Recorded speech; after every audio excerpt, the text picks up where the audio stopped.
Good evening class. आज की इस क्लास में हम पढ़ने वाले हैं provision for the maintenance under the criminal procedure code. It is given under section 125 to section 128.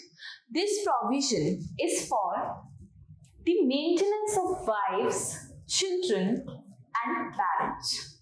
अब इसे देखते हैं। देखिए, सबसे पहले हम ये समझ लेते हैं कि मेंटेनेंस वर्ड का मतलब क्या होता है। तो मेंटेनेंस का मतलब होता है to keep something in a good condition. Okay, अगर हम बिल्कुल लेमैन टर्म में इस चीज को समझने की कोशिश करें कि व्हाट इज मेंटेनेंस, तो to keep something in a good condition.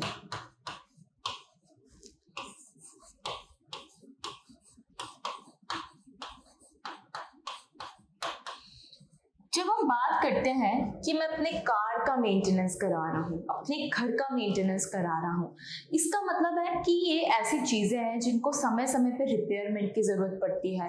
Car की बात करें तो उसको सर्विसिंग की जरूरत पड़ती है, उसमें ऑयलिंग की जरूरत पड़ती है, just to keep it in a good condition. वहीं अगर हम बात करें मेंटेनेंस की in terms of human beings, तब कुछ ऐसी बेसिक नेसेसिटीज होती है जिनके बिना ह्यूमन सर्वाइव नहीं कर सकते।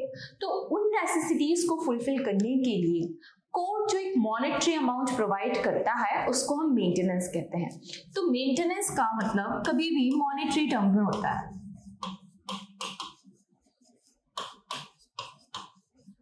ओके, ये जो अमाउंट है जो कि कोर्ट एक अग्रीव्ड पार्टी को प्रोवाइड करती है, जो पार्टी खुद को मेंटेन करने में इनकेपेबल होती है, असमर्थ होती है। कुछ ऐसे वल्नरेबल लोग होते हैं सोसाइटी में, जैसे कि बुजुर्ग लोग हैं, they are not able to earn for themselves, they are not able to take care of themselves. तो in that case there are certain provisions under the criminal procedure code. I am emphasising on this thing that the criminal procedure code is concern with this thing because there is a reason behind this। वो reason क्या है वो अभी हम आगे देखने वाले हैं।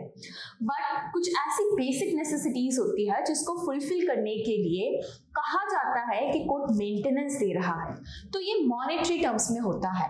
अब sections 125 to 128 of the criminal procedure code deals with maintenance। Okay,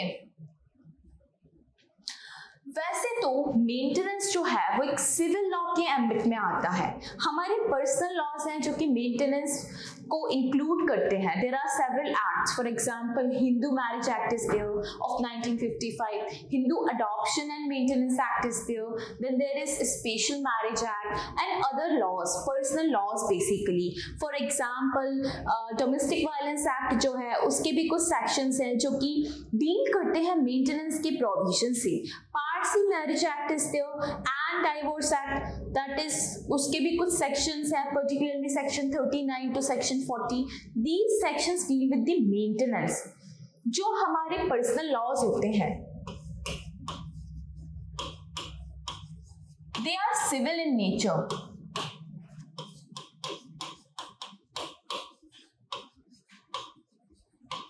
Certain provisions जो इसके हैं वो मेंटेनेंस प्रोवाइड करते हैं पार्टीज को। बट जो क्रिमिनल प्रोसीजर कोड है ये तो एक प्रोसीजरल लॉ है, और ये जो मेंटेनेंस की हम बात कर रहे हैं ये तो राइट्स की बात कर रहा है। It's a substantive law. Then why is it given, why this particular provision that is section 125 is given under CrPC. इसको लेके काफी ज्यादा बच्चे ना कंफ्यूज रहते हैं, तो उसी को क्लैरिफाई करते हैं कि पर्सनल लॉज जो है वो सिविल नेचर के होते हैं और पर्सनल लॉज के एम्बिट में अक्सर मेंटेनेंस आता है। There are certain acts, जैसे कि मैंने भी आपको एग्जांपल बताया, HAMA act is there, Hindu marriage act is there, domestic violence में भी सर्टेन प्रोविजंस आते हैं। तो यहाँ पे हाउ दिस सेक्शन और द चैप्टर 9, जो चैप्टर 9 है and sections 125 to 128 of criminal procedure code, how this particular provision or this particular chapter is different from the other provisions भाई किसी को अगर मेंटेनेंस चाहिए है तो that person can go to the court and apply for the same under certain personal laws. Hindu marriage and maintenance act है उसके अंदर भी कर सकते हैं। बट क्यों लोग सीआरपीसी के इस प्रोविजन को बहुत ज्यादा इन्वोक करते हैं? It is one of the highly used provisions of the CrPC. Why? Firstly क्योंकि ये जो प्रोविजन है ये डील करता है ना केवल वाइफ के राइट से, मेंटेनेंस के राइट से, बल्कि यहाँ पे चिल्ड्रन के राइट्स भी इन्वॉल्व है। And it also deals with the right of maintenance of parents. एक बात और ध्यान रखिएगा कि this does not involve a husband. Husband से सेक्शन 125 ऑफ सीआरपीसी डील नहीं करता है। It's a gender specific section with regards to the spouse।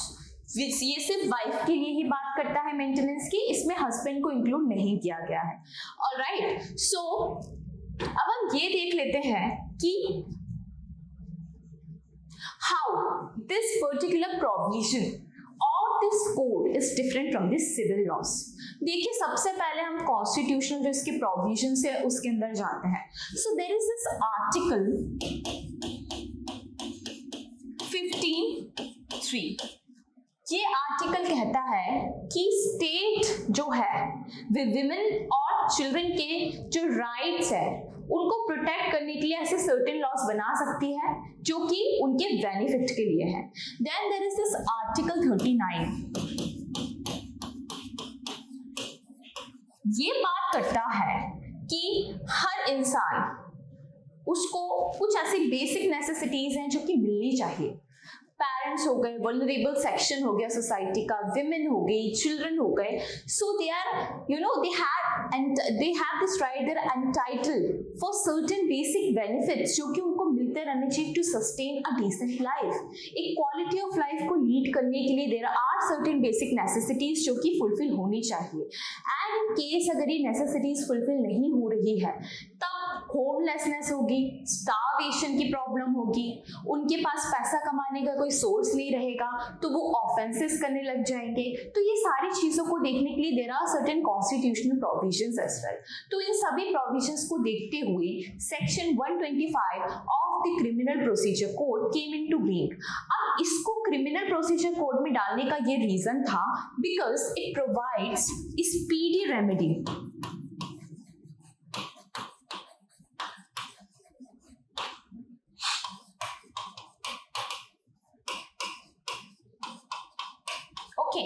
Speedy remedy इसलिए जब आप सिविल लॉस की बात करते हैं, जब आप सिविल केसेस की बात करते हैं तो इट इज इन प्रैक्टिस कि कोई भी सिविल केस सालों साल तक चलते रहते हैं, आप प्रूव करते रह जाएंगे।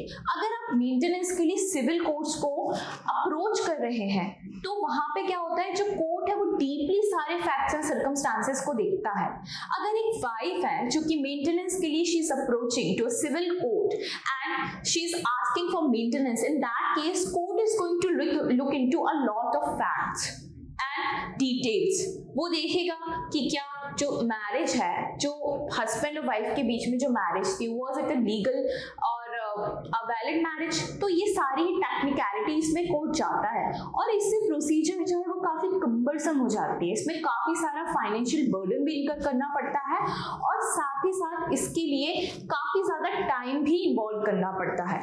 तो ऐसी कंडीशन में कोई ऐसा पर्सन है जिसे मेंटेनेंस की रिक्वायरमेंट है, जिसकी बेसिक नेसेसिटीज भी फुलफिल नहीं हो रही हैं, आप इमेजिन करिए कि वो पर्सन कैसे इतनी सारी कम्बरसम प्रोसीजर के थ्रू जाएगा, कैसे वो अपने आप को सस्टेन करेगा इस ड्यूरेशन में। इसीलिए इसको प्रोसीजरल कोड के अंदर डाला गया है, that to CrPC, not under civil procedure code. It is given under criminal procedure code क्योंकि ये समरी नेचर का होता है। समरी का मतलब है स्पीडी ट्रायल। अब यहाँ पे अगर कोई अग्रीव्ड पार्टी है जो कि मेंटेनेंस के लिए इस पर्टिकुलर सेक्शन के अंदर अप्लाई कर रही है, तब उस पार्टी को जो है स्पीडी रेमेडी प्रोवाइड की जाएगी and in comparison with the civil laws. I am not telling कि बहुत ही स्पीडी होती है कि आज आपने एप्लीकेशन फाइल करी तो दूसरे दिन आपको मेंटेनेंस मिल जाएगा। No, it's not like that. But in comparison with the civil laws this particular section provides a speedy remedy. अगर पार्टी चाहे तो वो पर्सनल लॉज के तहत या जो दूसरे सिविल लॉज हैं उसके तहत जाके मेंटेनेंस की डिमांड कर सकती है, बट इसके तहत अक्सर पार्टीज डिमांड करती है क्योंकि इसका जो नेचर है ये अगेन स्पीडी है, साथ ही साथ ये बहुत ही इकोनॉमिकल है।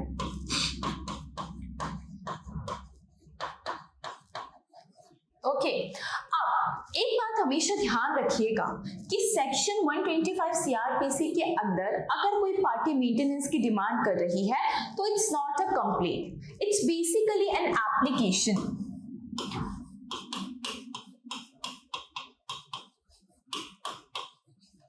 जो एप्लीकेशन फाइल की जाती है कोर्ट के सामने उसको एंटरटेन करते हैं मजिस्ट्रेट ऑफ फर्स्ट क्लास।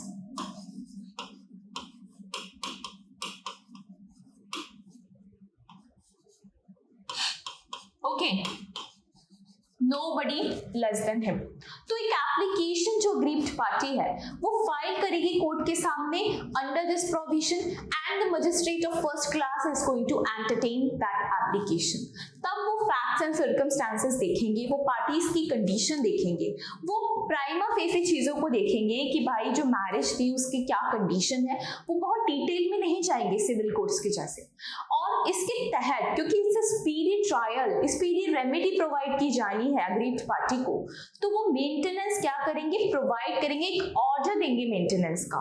जो भी पार्टी है जिससे मेंटेनेंस डिमांड किया जा रहा है उनके पास ये ऑर्डर आएगा and that party is obliged to follow that order और to abide by that order. Okay, and in case अगर दैट पार्टी जिसको ऑर्डर सर्व किया गया है कि you are liable to pay maintenance to so and so person, अगर वो party अपने ऑब्लिगेशंस को फुलफिल नहीं कर रही है तब there is this provision of sanction that is punitive in nature. Okay, it is important to understand again कि यहाँ पे if the party is not fulfilling the order of the court, is not abiding by that order, then in that case जो sanction है that is punitive, punishment दी जाएगी, imprisonment दिया जाएगा जो कि अप टू 1 मंथ तक एक्सटेंड हो सकता है एंड जो फाइन है वो भी इम्पोज किया जाएगा। तो दैट इज व्हाई ये जो है इसका जो सैंक्शन है ये थोड़ा क्रिमिनल साइड को क्या करता है, अट्रैक्ट करता है। ओके, अब बात करते हैं कि जो सेक्शन 125 है उसके अंदर वो कौन लोग हैं जो कि मेंटेनेंस को सीक कर सकते हैं। थोड़ा अभी हम देखते हैं जस्ट फॉर अवर अंडरस्टैंडिंग, तो जान लेना जरूरी है कि दिस सेक्शन 125 3 तरीके की चीजें हमें बताता है।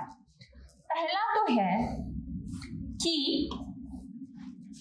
हु कैन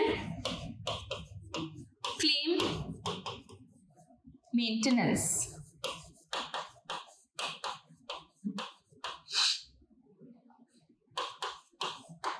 ओके, अब दूसरी चीज जो ये हमें बताता है, ये बताता है कि from whom the aggrieved party can claim maintenance, and third and very important thing is when।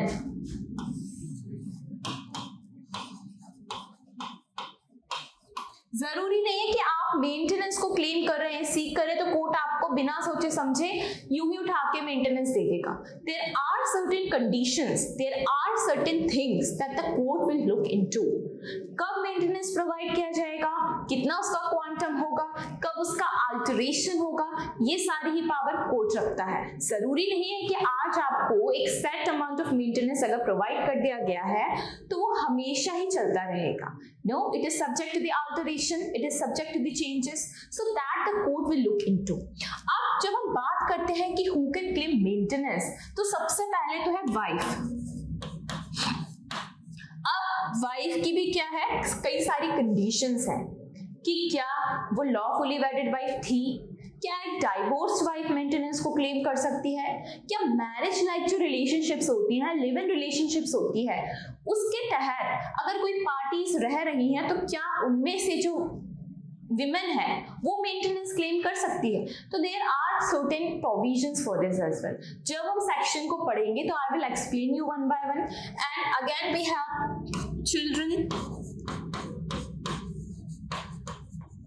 Then we have parents. पहले वाइफ का ही इसमें प्रोविजन था, बाद में अमेंडमेंट्स के द्वारा चिल्ड्रन और पेरेंट्स को ऐड किया गया।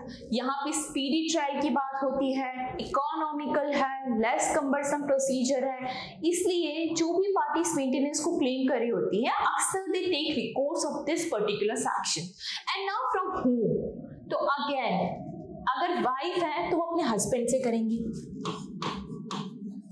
Okay, this is very clear. यहाँ पे आप एक और बात समझ लीजिए, एक और बार समझ लीजिए कि हस्बैंड जो है अंडर दिस सेक्शन वाइफ से मेंटेनेंस क्लेम नहीं कर सकते हैं, वो पर्सनल लॉस के तहत मेंटेनेंस क्लेम कर सकते हैं वाइफ से, that is allowed, but not under this particular section.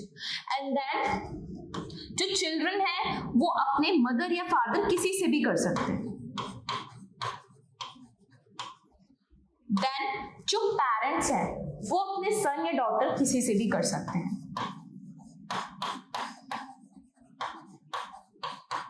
वैसे तो ये सेक्शन डॉटर के बारे में नहीं कहता है, यहाँ पे जो प्रोनाउंस यूज की गई है वो है हिज, बट कोर्ट ने इंटरप्रिटेशन में अपनी इस बात को कहा है कि as and when required by the according to the need of the changing society, we see कि कौन से ऐसे पेरेंट्स हैं जिनको मेंटेनेंस की जरूरत है बट उनका बेटा नहीं है। अगर इन केस उनकी एक बेटी है जिससे वो मेंटेनेंस को सीक कर रहे हैं, that it will be allowed. So courts ने डिफरेंट केसेस में मेंटेनेंस अलाउड किया है पेरेंट्स को, and daughter is also liable to pay maintenance और to maintain her parents in case they are not able to maintain themselves. So ये भी allowed है। Now when, तो इसकी भी कोई कंडीशन होती है। पहली कंडीशन तो ये है कि जो पार्टी है जिसे मेंटेनेंस देना है, वाइफ के केस में हस्बैंड, ओके, चिल्ड्रन के केस में उनका पेरेंट हो सकता है, एंड पेरेंट्स के केस में उनका कोई चाइल्ड हो सकता है, तो कब वो मेंटेनेंस को क्लेम कर सकते हैं? तो first condition is when they are being neglected और रिफ्यूज कर रही है other party. Okay, then second condition, again this is very important, कि the party who is seeking maintenance is unable to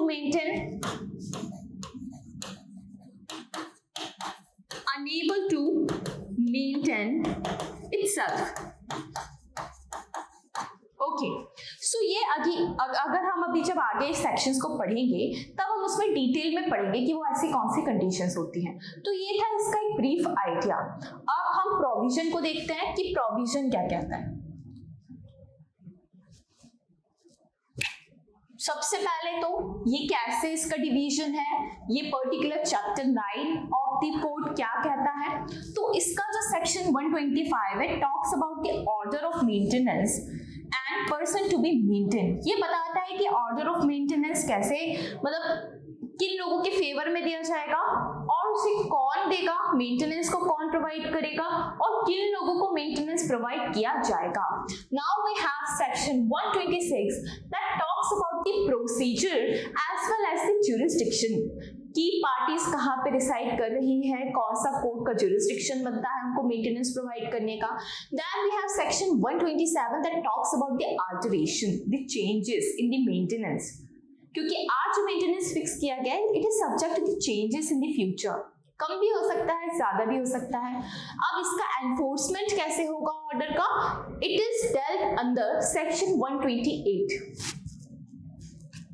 Chapter 9, Section 125 to 128 of CRPC provides for the speedy, as comparison हम जब करेंगे इसका as compared to the civil laws, personal laws, this particular section provides the speedy remedy, as well as this remedy is effective and rather inexpensive। Civil suit सालों साल तक चलते रहते हैं, आपको कोर्ट्स के चक्कर काटने पड़ जाते हैं, डाइवोर्स के केसेस को रिजॉल्व होने में सालों लग जाते हैं। तो डाइवोर्स हो रहा है, इसके बाद मेंटेनेंस प्रोवाइड किया जा रहा है, तो it is going to take a lot of time. इस ड्यूरेशन में जो पार्टी है वो कैसे सर्वाइव कर पाएगी, how that party is going to maintain itself. तो ये सारी चीजों को ध्यान में रखते हुए इसको प्रोसीजरल लॉ के अंदर डाला गया है। नाउ अब यहाँ पे जो सेक्शन है किन लोगों पे एप्लीकेबल है, पहला तो है कि wifes and children and parents, इन लोगों पे जो वल्नरेबल है, पेरेंट्स है ओल्ड एज की वजह से या किसी बीमारी की वजह से, कोई भी XYZ रीजन हो सकता है जिसकी वजह से they are not able to maintain themselves, और अगर जो पार्टी है वो नेग्लेक्ट कर रही है और रिफ्यूज कर रही है to maintain the dependent, this word is very important, कि जब इनकी रिलेशनशिप है जो अच्छी चल रही होगी या एग्जिस्ट कर रही होगी, फादर या सन की ले लें या फिर हम हस्बैंड वाइफ की ले लें या चाइल्ड और उसके पेरेंट की ले लें, ये रिलेशनशिप जब एग्जिस्ट कर रही थी, जब अच्छे से चल रही थी, तो उस ड्यूरेशन में भी तो उस पर्सन को मेंटेन किया जा रहा था, बिकॉज दैट पर्सन वो डिपेंडेंट था अपॉन द अदर पार्टी। तो यहाँ पे डिपेंडेंसी की बात आ रही है, and the subject matter of this provisions is civil in nature. Maintenance का जो प्रोविजन है वो सिविल नेचर का होता है, लेकिन the primary justification for this inclusion in the criminal procedure code is that जो remedy है वो speedier है and economical है, that available under the civil codes is provided by these sections for the benefit of needy person mentioned therein। कौन है needy person? Wife है, parents हैं, children हो सकते हैं। It may also be said that these provisions are aimed at preventing starvation। भूख से मरने की जो स्थिति है उसको प्रिवेंट करने के लिए।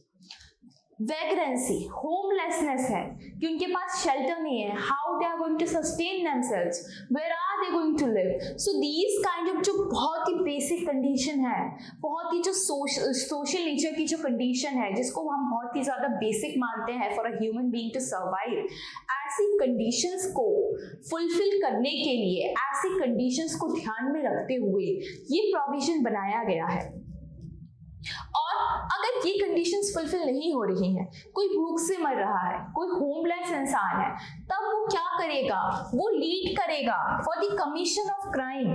कैसे वो अपने आप को सस्टेन करेगा? How that person is going to survive? So in that case there are high chances कि वो जो पर्सन है वो कोई गलत काम करने लग जाए, वो कोई ऑफेंस करने लग जाए, वो शायद चोरी करे, डकैती करे, मर्डर करने लग जाए। तो ऐसी चीजों को रोकने के लिए दिस प्रोविजन इज देयर। यहाँ पे मेंटेनेंस की बात की गई है। अब मेंटेनेंस जो है ये कभी भी जो होता है ना, ये बेसिक नेसेसिटीज के लिए होता है।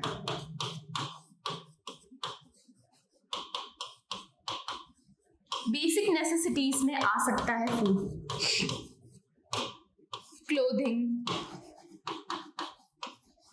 Shelter, education in case of children, then अगर parents हैं, old age में है, तो they could be needing some medical aid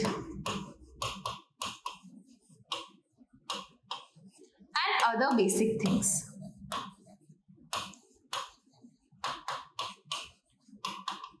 It has nothing to do with the luxury। Luxury से मेंटेनेंस का कोई लेना देना नहीं है। It does not include any kind of luxury, just the basic necessities that every human being has. Food आपको नहीं मिलेगा, how much for how many days you are going to survive. Starvation होने लगेगा इंसान को, वो भूख से मरने लगेगा। Then there is without any shelter, कैसे आप सर्वाइव करेंगे? रोड पे रहेंगे, दैट इज होमलेसनेस। तो ये जो ऐसी चीजें हैं जो कि हमें क्या करना है, ध्यान में रखना है कि कोई भी बेसिक जो नीड है इंसान की वो इतना डिप्राइव ना हो जाए उस चीज से कि वो ऐसी चीजों की ओर बढ़ने लग जाए।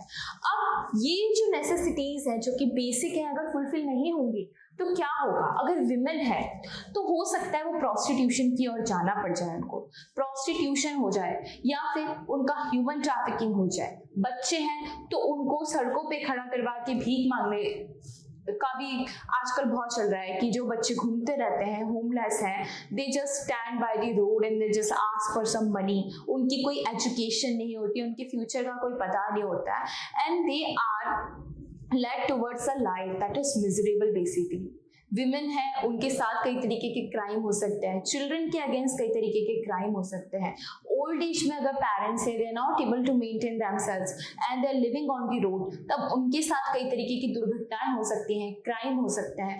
तो ये सारी चीजों को प्रिवेंट करने के लिए जो भी पर्सन मेंटेन करते आ रहा था इन लोगों को अब तक, जिसके ऊपर ये लोग डिपेंडेंट थे, ये उस पर्सन की रिस्पॉन्सिबिलिटी बनती है कि वो इनको मेंटेन करे। अगर वो अपनी रिस्पॉन्सिबिलिटी से पीछे हटता है और वो ऐसे लोगों को नेग्लेक्ट करता है, इन दैट केस कोर्ट को अग्रीव्ड पार्टी अप्रोच कर सकती है, एप्लीकेशन फाइल कर सकती है। सो this is the provision under this. Now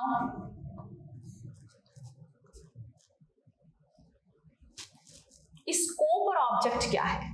maintenance का मतलब होता है the expenses incurred by a person for his her survival. When I told you about the basic necessities, so why they are so basic in nature? Because they are required for your survival. Food is required for your survival. Shelter is required for your survival. Clean water is required for your survival. ये basic necessities अगर fulfill नहीं हो रही है तो how that person is going to survive? Basically वो एक ऐसे जिंदगी की ओर जा रहे हैं जो बहुत ही खराब है। ऐसे केस में उनकी डेथ भी हो सकती है, उनको खुद को कई तरीके के क्राइम्स का सामना करना पड़ सकता है। So it has been laid down by the legislation that under section 127 3C of the code, maintenance should mean permanent maintenance भी हो सकता है और इंटरिम भी हो सकता है। कि मान लीजिए अभी कोर्ट के सामने आपकी एप्लीकेशन पेंडिंग है, उसमें थोड़ा टाइम लग रहा है, it might take some time, तो उस ड्यूरेशन में how that party, that is the aggrieved party, is going to maintain itself. In that case there is this provision of the interim maintenance and this is very important. Section 127 sub section 3 clause C बात कहता है कि party जो aggrieved है, जो maintenance सीख कर रही है during the pendency for the permanent maintenance, वो पार्टी कोर्ट के सामने जाके इंटरिम मेंटेनेंस की भी डिमांड कर सकती है। और जब ये डिमांड की जाती है तो 60 दिन में इस डिमांड को पूरा करना जरूरी है। 60 days is the time limit. ये फिर अमेंडमेंट के साथ ये चीज आई है। तो थ्रू आउट द इयर्स इस सेक्शन में भी काफी सारे अमेंडमेंट्स हुए हैं, इंटरप्रिटेशन से भी काफी सारी चीजें इसमें डेवलप हुई हैं, तो हम उसे आगे देखते हैं। Now the provisions contained in section 125 to 128 are applicable to all persons belonging to all religion. This is very important to point out because जो हमारे पर्सनल लॉस होते हैं वो क्या है, सिविल नेचर के हैं, साथ ही साथ वो एक पर्टिकुलर कम्युनिटी पे ही एप्लीकेबल होते हैं। We have our Hindu laws जो कि हिंदूज पे अप्लाई होते हैं, then we have Muslim personal laws. तो ये जो सेक्शन है, ये प्रोविजन है, this is secular in nature, irrespective of the religion, it is applicable to each and every person belonging to any caste और any religion. Okay, so this is very important to point out, क्योंकि Muslim personal loss के साथ अक्सर इस particular section का conflict देखा गया है। वो क्यों, वो हम आगे भी देखने वाले हैं जब हम शाह बानो बेगम का केस पढ़ेंगे कि कैसे मेंटेनेंस और उनके पर्सनल लॉस के बीच में कॉन्ट्रडिक्शन हुआ था, कैसे उसके पीछे काफी सारी कंट्रोवर्सी हुई थी। बट कोर्ट ने इस चीज को क्लैरिफाई किया है कि irrespective of the religion this section is applicable to each and every person of the community. जो भी क्या है इस सेक्शन के अंदर डिमांड कर सकते हैं for the maintenance, it is applicable to all of them and have no relation with the personal laws.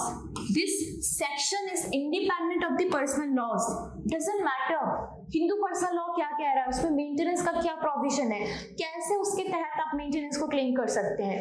This section has nothing to deal with that, it is independent on its own and it is working for everyone. Even Muslim women, they also take recourse to this particular section every now and then. The main object is to prevent starvation, भूखमरी, भूख से उनकी मौत हो रही है, ठीक है, and the vagrancy, homelessness, उनको सड़कों पे घूमना पड़ रहा है, गरीबी झेलनी पड़ रही है, by compelling those who can support others. Okay, compel किया जा रहा है ऐसे लोगों को जो कि क्षमता रखते हैं सपोर्ट करने की। अगर पेरेंट का केस है तो उस केस में जो उनके चिल्ड्रन है, those children they are capable to maintain their parents, in that case उनको कंपेल किया जाएगा। Who is going to compel them? Court is going to compel them कि you have this responsibility towards your parents to provide them with maintenance, to maintain them for their survival, for their basic necessities. So